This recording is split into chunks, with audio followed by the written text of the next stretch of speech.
Peace and love, everybody. Help to Adjust Inc. presents If Testimony Was a Person. Today we have the founder of the Black Podcasters Association, someone who I've known for a while, someone who loves to help other people, consult with people to get their products out. Mr. Corey Gumbs, welcome. Thank you for having me. I'm glad to be here, Don.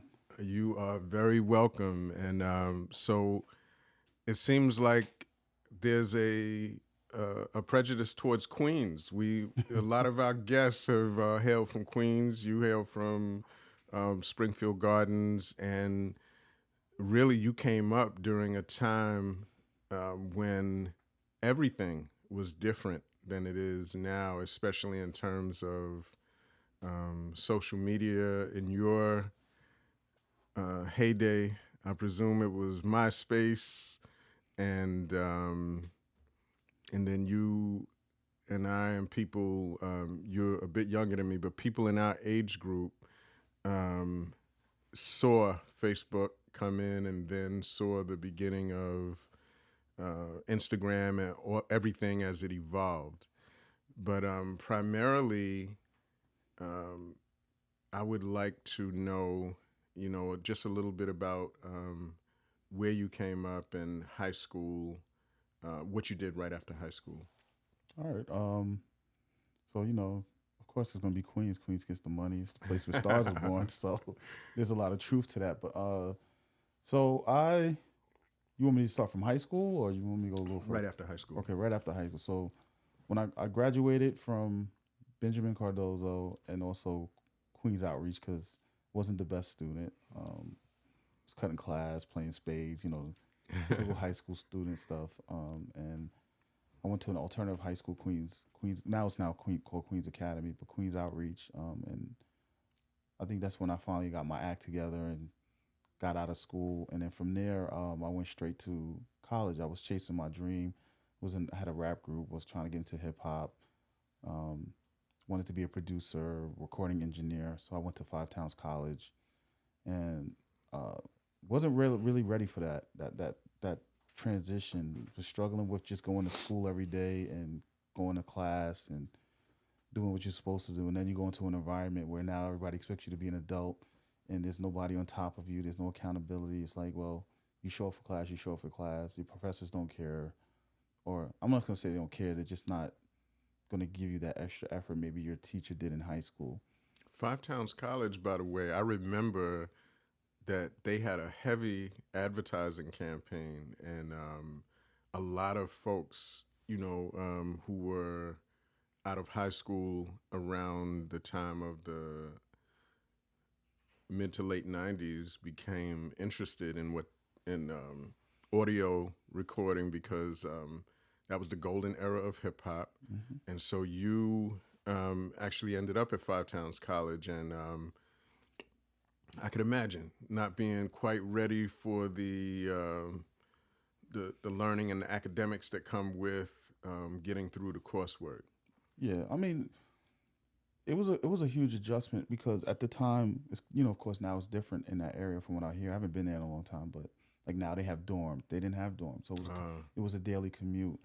Coming from Queens, I had to take the Long Island Railroad, then to take a bus, and that commute would be anywhere between 1.5 to 2 hours. Every day there and back. So and one of the other parts was in college you have gaps. So I would have like 2 3 hour gaps between classes. So I'm just literally sitting in the cafeteria doing nothing. We didn't have the internet. You're like literally sitting there. Might read a book. You might write, Yeah. catch up on homework or something. But um, it was really, it was a really prestigious school. You know, I wasn't prepared. I wasn't ready for it. I was impatient. Like I remember when my professor was like, "We're in the studio and it's just like this big board," and he's like, "You're in your senior year. You're gonna get on this." And I think for me the complication was is when my rap group we were actively in the studio, so it's like I'm learning this stuff because I'm standing over the engineer's shoulder because that was something of interest to me. I'm asking questions. I'm already learning this. Why do I have to wait another 3 4 years?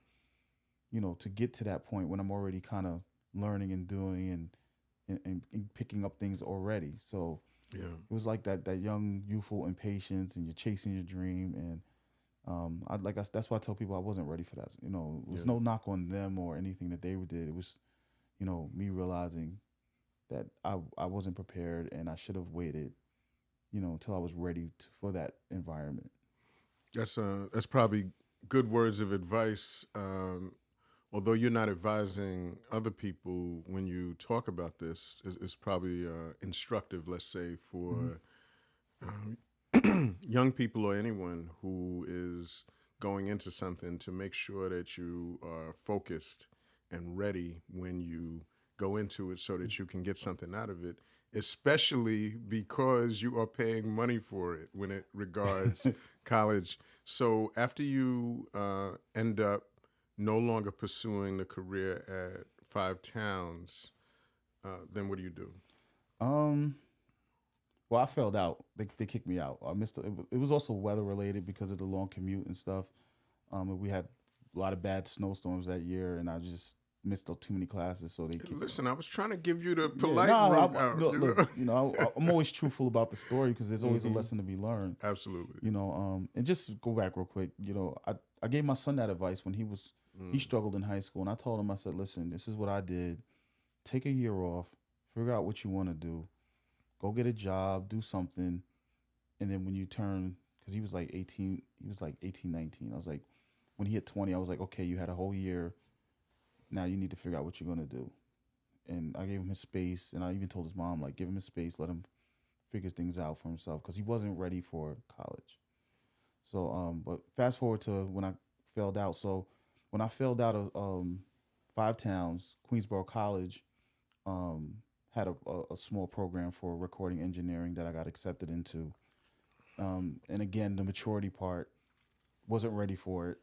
And I guess because I went to Cardozo, which was across the street, there was always this thing of, we always called it Cardozo too, because if you didn't do right, if you were failing in school, you were going to go to community college, right? It was just a lot of bad thing, teenagers do, Mm-hmm. the bad, that whole, well, I don't know what to call it, but just bad information at the time. Like, Mm-hmm. it's still school, right? You're still going there to learn. It's not a bad school. But that summer in between the transition, I met a guy named Big Les. He's right here from Queens as well, in Flushing Meadow Park. I think it was Queens Day. It was one of those big events that there was going on at the time. And my friend, uh, my one of my rap group buddies, we all just went out there. It was like, going on like, oh, summertime, let's go try to find some girls to talk to and stuff like that. And Les was walking around with a sign, and he had a couple people with him. And my friend's brother, Wise, shout out to Wise. He stopped him and was talking to him about it because he was also a producer. He was our producer, so they were talking whatever, and we found out about. That's how we first learned about street team promotions and stuff. And then I can't tell you the exact details because I don't really remember, but it was just like I remember telling Wise like, "Yo, when you connect with him, I want to do it too." Yeah. And then we just started. I think we went to an event, and it just started becoming more pattern. More, hey, we got this going on. You guys want to come out and volunteer? And then it just turned into me turning into an intern, and I was there for about a year and a half. Um, I would add, internships at Def Jam were, a lot of people witnessed and were part of a lot of history. oh So yeah, definitely want to hear what happened so there. it's like, holy crap, I'm at Def Jam Records, right? I'm 19, 18. I'm like 18, 19 years old, and I'm like, I'm at Def Jam Records. Like, I'm at the Public Enemy, Redman, EPMD, all of LL Cool J. People always say Def Jam was not just a record label; it was an institution. Yeah, no, it was Yeah. definitely was an institution. But in that course, it was around 96, 97. So I had the privilege of working, being a part of hip hop history, launching Foxy Brown's first album, um, being a part of the Muddy Waters project, which was Redman's first platinum project, which was big. And I learned years later, Redman was keeping Def Jam afloat, and people don't talk about that. Like, it Mm. was like he was there still, he was making money for them, whereas other projects were failing. So, being a part of that, and then just the friendships and the relationships that I made with those people at that time, but I got to go on tour. I remember I was on the '97 Smoking Grooves tour. It's the first time I heard Call Tyrone, and we were I forgot which city we were in when Erica did it, and I was like, this song is gonna be a problem. As a man, I'm like, oh, this is terrible. But I saw how the crowd was reacting to it, and it was amazing, and I love that tour because I was on tour with one of my favorite rap groups, the Roots. So it was like man, it's so many stories, but it was a great privilege to be able to intern there. Kevin Lyles used to bust my chops like about interning. Being in there with I remember Chris Lighty before. Shout out to Chris Lighty and the Lighty family because I remember Chris. We made money with Chris. Chris challenged us. I was in the Puerto Rican Day Parade. I got to hang out. I met Pun before he blew up and got to hang out with him and his wife for a couple hours after the Puerto Rican Day Parade because of that opportunity. Was it because you looked like you were Puerto Rican? Well, I was there because I was Puerto Rican too. But I love Pun. Like when we were on tour, I had the sampler, and I used to always want to play it, and people hated it. Like, come on, Corey. I was like, nah, man, this dude is nice. Like, no, but amazing lyricist. right. So when I got to hang out with him, and the cool thing, and I always tell people, it broke my heart when he passed away. Not only just from the Puerto Rican side of me, but and what he did, but I remember being at the tunnel, and it was I think we were doing it. It was Beat Nuts. They had off the hooks, off the books, or whatever it's called, off the hooks. They were performing, and Pun was just standing there, and I walked by him, and he was like, "Yo," he was like, "What's up?" And I was like, "Hey," he was like, I left artists alone because I was working. We were working and stuff, so I don't bother artists, And he was like, "What's up?" And I was like, "Hey, what's up, Pun? How you doing, man? I love the album." This when right after he dropped his album and everything. I was like, "Yo, I love the album." Blah blah blah. He was like, "How you been?" And I was like, "You remember me?" He was like, "Yeah." So it was like, that's why I always have love for him because it was like a year later, after all this success, little old me who's just hanging out with you and your wife, you remembered me. Right, and there would be many artists who, even if they did remember you, they would be like, "Oh, he's a worker," and Yeah, but that's cool. So, and I think for that time period, for me, I think that's where the maturity happened and my work ethic started to really truly form because like I wouldn't get starstruck. I would, people come in the office. We have a mailing to get out. Like I'm responsible for it. I got to get this mailing out to the DJs, or we got to get on the phones and call to get the record pushed, or I need to show up. And one of the things that really hurt me one time was we were at the tunnel, and Redman was performing. Crazy night. I mean, it was crazy, and we were outside. It was freezing. We're putting up the signs on the block, and I'm getting the glue on my arms, and we're just like we were out there. I'm in my t-shirt, just out there, and like it was the winter time, and water coming off the river, and I didn't get in because it was just so crazy that they wouldn't let me in, and that was the one show that I really wanted to go to, being a Redman fan. So, it was just a lot of great opportunities. I being on tour was cool. I got to go to other cities. I got to learn how to tour go, like how touring goes. So when you hear about artists having to go to the hospital or after a tour, they just don't want to do anything. I was like, I don't blame them because you're literally hanging out. Get to the hotel. We've gotten to the hotel where they gave up our reservation because we didn't get there till like 4 or 5 o'clock in the morning, and you literally have to be in the next city that might be 8 hours away by 2 o'clock in the afternoon. Yeah. So we did a lot of sleeping in the van, and when we did get to the hotel room, you're fighting over the bed because everybody wants to lay in the bed. Everybody wants to lay down because you've been sitting in the because you've been sitting in the sleeping in the van for a couple of days or whatever. So you want to shower, you want to do these things. So it was a cool life, and being young, angry, and being a young, angry black man, I blew that opportunity. You know, I started to scale back. I was supposed to get paid. I didn't. There was a whole lot of stuff with that. There was things that were going on while we were on tour that had nothing to do with me. But we got caught in the crossfire, and I think I didn't handle that situation properly. And I think the regret kicked in when I saw the Jay-Z movie, A Hard Knock Life tour. Yeah. Because I was there when Jay-Z and Def Jam first came together. Because we used to see Jay-Z all the time, and I'd be like, what's going on? And then they made that announcement. And it was like when I was seeing everybody I knew on that tour, and that was supposed to be me. So I learned my lesson about that too. Like you got to handle. You can't just be angry and just handle things in a bad, in a bad way. So Those are great lessons that you are talking about, and that there's a statistic about this, like that many people who don't do well in career paths, it's not because of their incompetence, it's because of social, yeah, emotional reactions or some kind of interpersonal problem that they had with someone or with the authority at the places that they worked. Just going back a little bit when you were talking about working for minimum wage and that transition to doing other things. My good friend, Dr. Jelani Cobb, always talks about when he was working at a warehouse as a kid, like 19 years old, and that the person who was the boss came in and said to him, "Well, we could have you here full time. We have a position for you if you want it."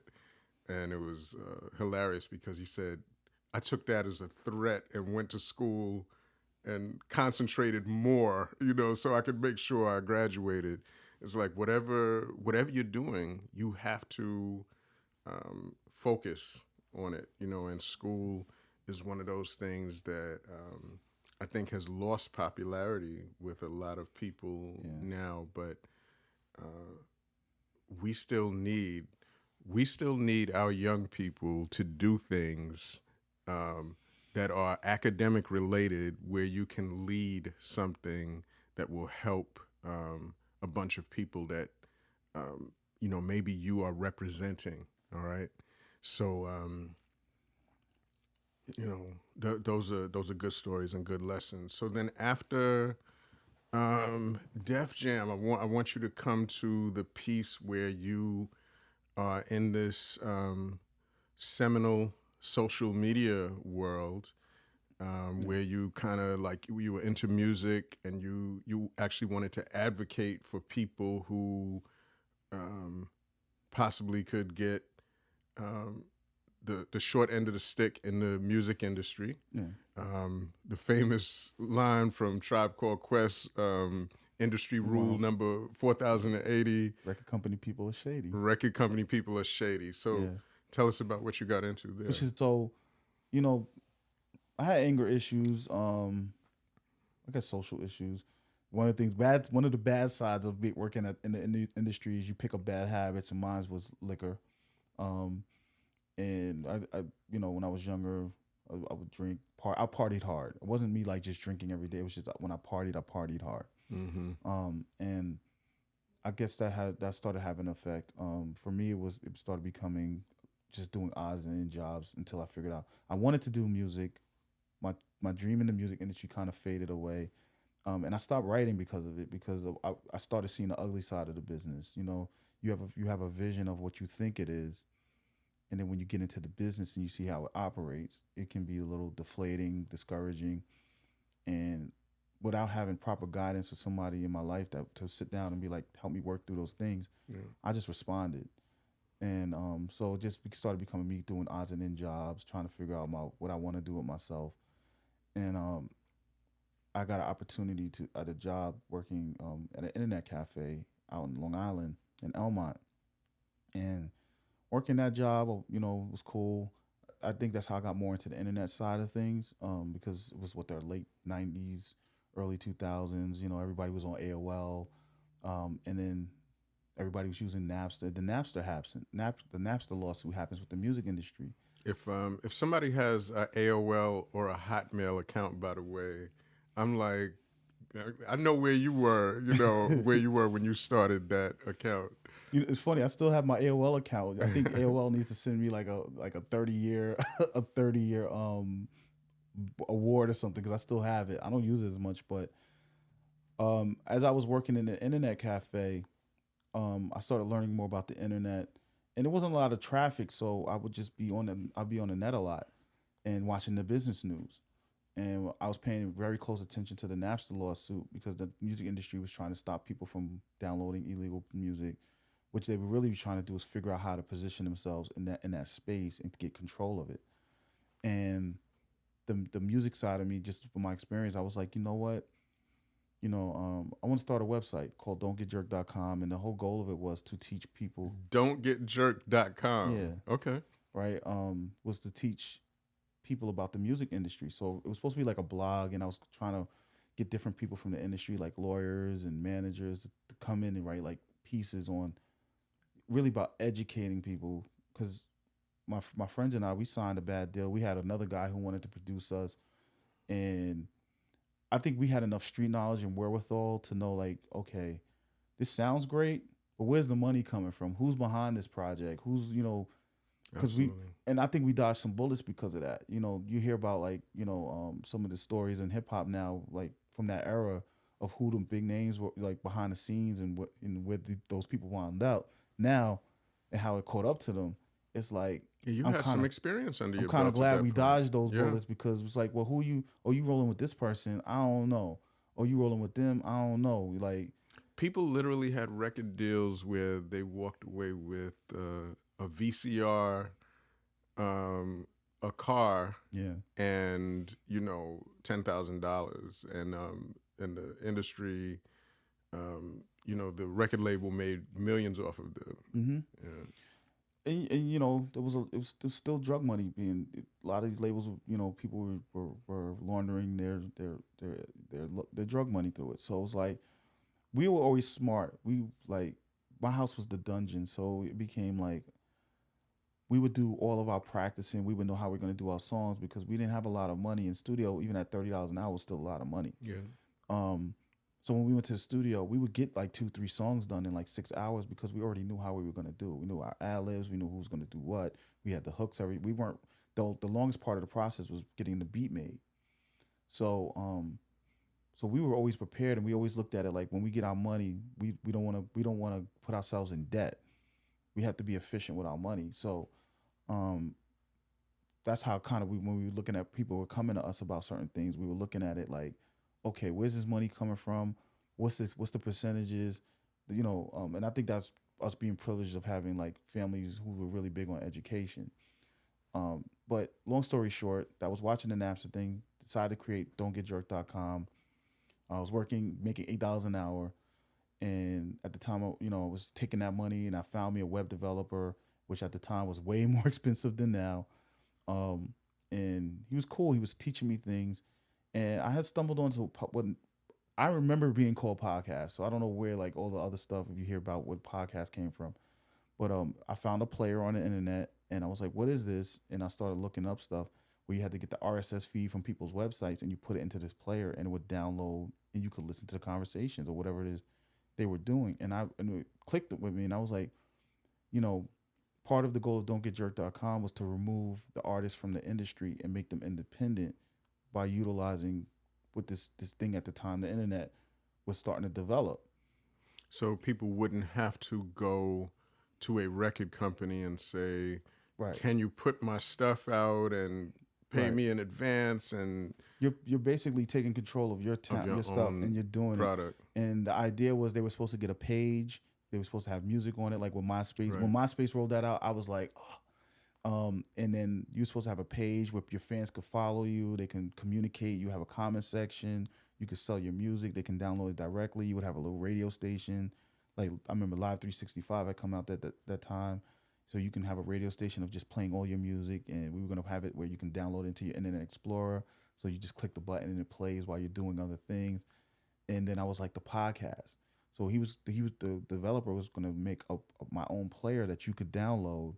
And you can make your audio like what we're doing right now, and then the artist can download it and connect with their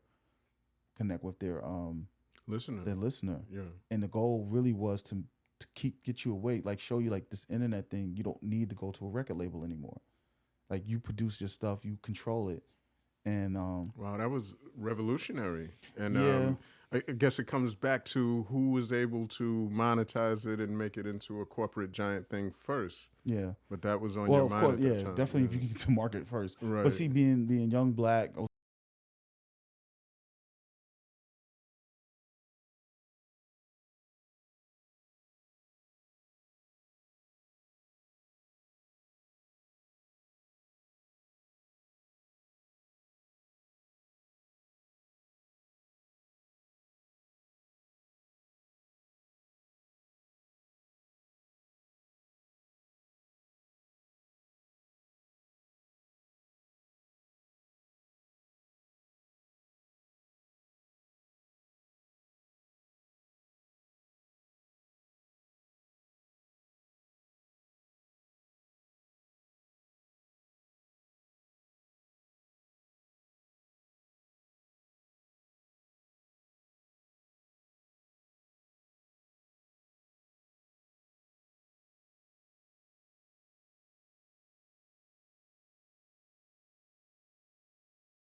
people in the back. I think I, I'm glad that you're saying the things that you're saying because when I think about my own journey, I think that going to school was very helpful. Like I could have, let's say, become a life coach, Mm-hmm. right? But going through the process of learning the clinical stuff and going to school was very helpful for me. And working as a high school guidance counselor and working within a system with people, learning work protocol was helpful for me.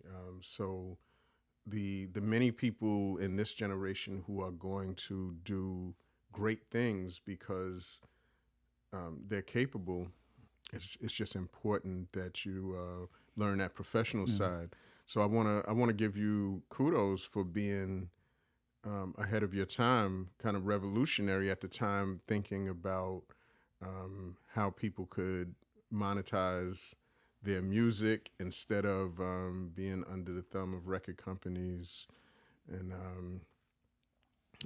that's very interesting what you're talking about. And then at that point, you when you're trying to do the get people to do their own thing with their music, how does that? What was the evolution of that in the industry that kind of you know That I'm in now. yeah Yeah. So there's a huge gap, around, when you have a baby on the way, when you have a child, it's like, okay, I gotta be more responsible. I didn't want to be like, I didn't want to be like my father. And just to put the school thing, see, I think I was being obstinate about the school thing through my late teenage, early adult life because I come from a family of college educated people, teachers and professors and stuff. And I technically at the time I was the only one in my family without the college degree. So it was like, it's almost like the flip side when you hear the story. Like I want to be the first to graduate college, and it was like, well, no, I don't want to do this. I don't want to be like y'all. I don't. I see. I don't want to do that stuff. I can do this without all of that. I'm smart enough to do this without all that. I don't need that. And I always had an entrepreneurial spirit because my mom always had like her business, and she made sure, and parents make sure your kids, if you have a business, make sure your kids are involved in it. It builds certain skill sets and certain mentalities because I think out of all my sisters and myself, I was the one who took on the more entrepreneurial spirit. So like there was a good like 10-year gap from when my son was born, where the dream of the website just fell flat. Um, and then I got a job. I started working in this space. Got a job working with development to disabled people, um, and I loved it. So I was like, well, knowing how I am, it's like, well, I'm not going to just be a support worker for my whole time here. I'm going to try to work my way up the ladder, and eventually, about 5 years after starting as a support worker, I was a manager of a group home. I had my residents where they would stay home by themselves. They were working. They were transportation. It was a problematic house that had a lot of turnover. I fixed that, and I learned a lot about managing people and systems and just how people operate and how to lead. And I did that. I was in that space for about 10 years, and then I was so you were literally Big Corey from the group home. yeah yeah right. Fast forward, my friend and I would have these conversations. Typical way everybody else starts. You guys should start a podcast. Okay. So we were like, well, we're gonna do it differently. He's an engineer. I'm an engineer. We're like, we can't do it like everybody else. So, um, was doing that. We had an investor that fell through. So it was kind of like still trying to figure out how we could do it because we didn't have all this remote recording at the time. He lived in Baltimore. I live in New York City. So we were just trying to figure out how we were going to do it. And fast forward, I went back to school for programming, graduated, and then trying to get into that space and was realizing I was not qualified for some of the jobs. So I just went back to that, and then about a year after that, I went back to school. Was driving Uber, went back to school, had the car accident, um, Yeah. and retore my rotator, messed up my knee, my neck, and I was like, um, and as you know, that was after the divorce. So my credit, everything was messed up, and I was just trying to get everything together. And I had like, I was saving up money to get back into real estate investing. Was working on my credit. I had like 2,500 in the bank. And when I had my accident, I was like, I got to figure out how to bring some money in because I have my responsibilities. So I remember going to Guitar Center, and I spent like like my lap cleared out my bank, and I started my mobile podcast recording studio. And that was in 2018, 2019. Did it for the first year, was just working with people, trying to get better at it. And then COVID happened. I literally tell everybody a story. March, I put on the calendar, I'm launching my business in March, my recording studio. And COVID happened, blew up my whole business model. And one of the things I was seeing in the space was in the podcasting space, as I was trying to learn more about it, was I was in these Facebook groups, and it was predominantly white male. It's predominantly white male, high income earners, college educated. The numbers are there, and it was just the connection between black people trying to get in this space and how a lot of these white people who were in the space were responding with each other. I won't say it was racism, but it was just there's a cultural differences. There was not taking certain things in consideration. You're saying tell somebody take 5 grand and just build their studio, and I'm like, that's not how it works in our community. Not everybody has access or money or someone they can tap into. Absolutely. So and then there was just a lot of bad information. And when COVID took off, it was just like people jumping in. People are jumping in because it's now it's becoming hot. It's a hot let me get in and try to get as much money out of it as possible. And I was just seeing a lot of predatory behavior. And I was like, we need to have our own space. And I was talking to an associate of mine, and she was like, why don't you start your own Facebook group? I was like, I'm in Facebook groups. I didn't know nothing about starting one. And that's how we started. And that was that was also March of 2020. So it was kind of like one door closed, another one open. And then when the COVID just took on and people were home and they started getting more and more into podcasting, it just took off. And I was just seeing the product that was being put out by black creatives, the questions, the information, the lack of research, the lack of anything. So I wanted to create a group that educated, that's my mom and my family's thinking, coming in education, educate, but also raise the standard of the type of content we put out, how we put it out. So the group trying to be kind of evolved in that first year. We went from like 200 people to like 1,500 in 6 months. So it was a lot of great people in that group that had different levels of experience, and they would share it. And it just created an environment where, I didn't allow advertising. We're going to have conversations about podcasting, and it just evolved into this wonderful organization the past 2.5, 3 years. And me being an enterprising person, I was looking at the industry, and it was like, we need to have our own award show. We need to have our own conferences. We need to have all these different things. And as we grew and I started making a name for myself and I started connecting with other people in the space, so like Afros and Audio that does it's the only, no, it's not the only, but it's the biggest and the oldest conference dedicated to black podcast creatives. When Talib, who's the founder, came to me and was like, listen, I see what you're doing. We were in alignment. He had the conference and the network, the connections. I had the community that was very active and was very big on teaching and building up, like making great content. We decided to come together, and that's how the Black Podcast Association came, shut down the Facebook group, turned into a private organization. Members had to pay dues. They said they have to pay dues, but we would do like workshops. I would go out and find black people, and because the whole idea was keeping it black. When is the yearly event this year? February. We launched. Oh, we launched Black History Month.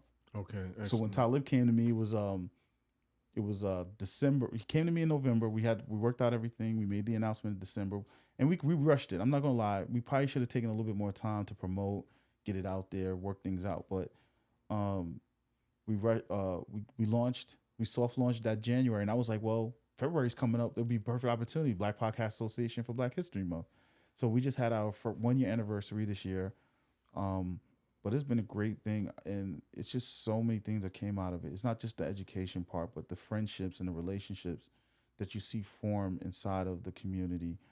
I've learned so much from our community members. We have award winning, and when I say award winning, we have people that are racking up awards with the content. So as members get access to that, it's just the byproduct. Everybody starts to make each other better. And, absolutely. And the content and learning things and sharing tips and tricks and tools, and it's a really great thriving community. And I'm not gonna lie, I had an idea of and that was the music background. I was trying to model ASCAP, BMI, what they do for their members, and it's just evolved. And I've had the freedom of like, or the wherewithal or the foresight to say, you know what? Because at first I was trying to push myself on the community, and I had to learn to take a step back and let the community tell me what it wants, what it needs, and then I just bring those tools to those people. So Yeah. I know it's long winded, but No, not at all. I mean, all of that is very important. This won't be the last time that we'll ask you to be here.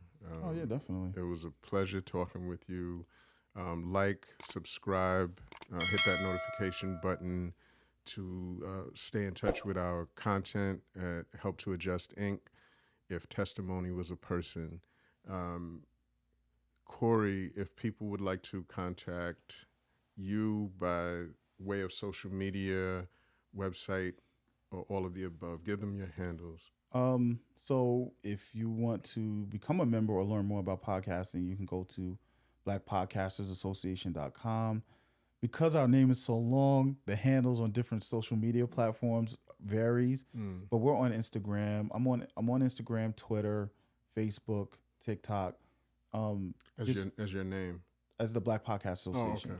I run the accounts. Right. So so if you go to any of our accounts or any of those platforms and you just shoot a DM, you can definitely get a response with it. I'll try to respond as fast as possible.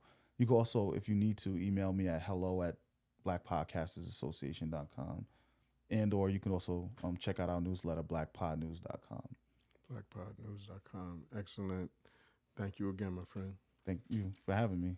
Really appreciate this. Pleasure.